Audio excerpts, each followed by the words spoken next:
തിരുവനന്തപുരത്ത് നിന്നും ഡൽഹിയിലേക്ക് പോകുന്ന കേരള എക്സ്പ്രസിന് ചെങ്ങന്നൂരിൽ സ്റ്റോപ്പ് അനുവദിച്ചിട്ട് 45 വർഷം പിന്നിടുന്നു. കേരളത്തിലെ ആദ്യ ദീർഘദൂര ട്രെയിനാണ് കെ എക്സ്പ്രസ് എന്ന പ്രത്യേകതയും ഇതിനുണ്ട്.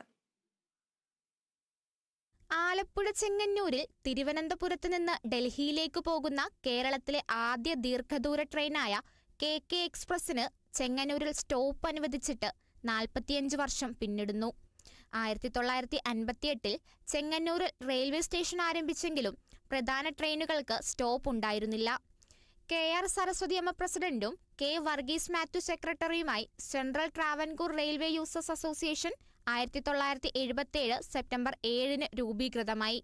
മറ്റു ട്രെയിനുകൾക്ക് ഇവരുടെ നിരന്തരമായ പ്രയത്നങ്ങളുടെ ഫലമായി സ്റ്റോപ്പ് അനുവദിച്ചെങ്കിലും കെ എക്സ്പ്രസിന് സ്റ്റോപ്പ് ലഭിച്ചില്ല.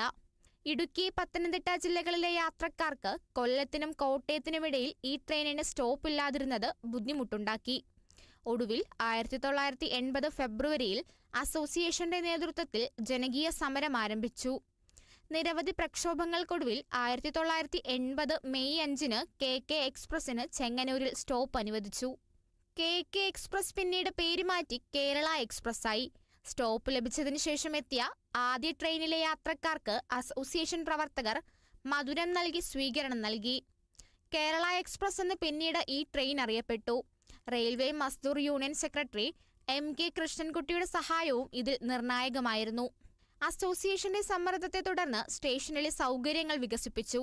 എന്നാൽ സ്റ്റേഷന്റെ വളർച്ചയ്ക്ക് പിന്നീട് വന്ന സംഘടനകൾക്ക് കാര്യമായ സംഭാവന നൽകാൻ കഴിഞ്ഞില്ലെന്ന് K വർഗീസ് മാത്യു പറഞ്ഞു. പ്രായഭേദമന്യേ സകലരും ട്രാക്കിൽ ഇറങ്ങി. അത് വലിയൊരു സംഭവമായിരുന്നു ചെക്കുന്നത്. സാറിന് ഈ ട്രെയിൻ വരുന്നെന്ന് പറഞ്ഞാൽ ആര് ട്രാക്കിൽ ഇറങ്ങി? ഇറങ്ങത്തില്ല. പക്ഷെ എല്ലാവരും ഇറങ്ങി. ഒരു 2 മണിക്കൂർ കംപ്ലീറ്റ് കൺഫ്യൂഷൻ ആയിരുന്നു ശേഷം. അതിലവർ വരുന്നുണ്ട് വാസ്തു. കൊല്ലത്തുള്ള റീജിയണൽ കൺട്രോളറും തിരുവനന്തപുരത്തുള്ള കൺട്രോളറും അല്ല. അത് തന്നെയല്ല, നമ്മുടെ 2 ആവശ്യമായിരുന്നു അന്ന്. തിരുവനന്തപുരം ഡിവിഷൻ ഓപ്പൺ ചെയ്യണം. തിരുവനന്തപുരം ഡിവിഷൻ ഓപ്പൺ ചെയ്യാതെ നമുക്കിത് കിട്ടത്തില്ല. അതും റെയിൽവേയിൽ അവിടെയുള്ള MK കൃഷ്ണൻകുട്ടി എന്ന് പറഞ്ഞ പുള്ളിയാ പറഞ്ഞത്, ഡിവിഷൻ ഇല്ലാതെ ഇത് കിട്ടത്തില്ല. അതാ അതിൻ്റെ ചടങ്ങ്. ഈ ഡിവിഷനിൽ വരണം. അങ്ങനെ അതും സാധിച്ചു. 2 ഒരേ സമയത്ത് സാധിച്ചു. സ്ത്രീകളടക്കം ട്രെയിൻ തടയൽ സമരത്തിൽ പങ്കെടുത്താണ് സ്റ്റോപ്പ് നേടിയെടുത്തത്.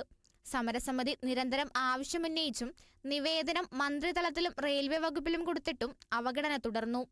45 വർഷം മുൻപ് പ്രക്ഷോഭം നടത്തിയതും സ്റ്റോപ്പ് നേടിയതും ഈ സാഹചര്യത്തിലാണെന്ന പ്രത്യേകതയുമുണ്ട്. Kerala vision news, Alappuzha.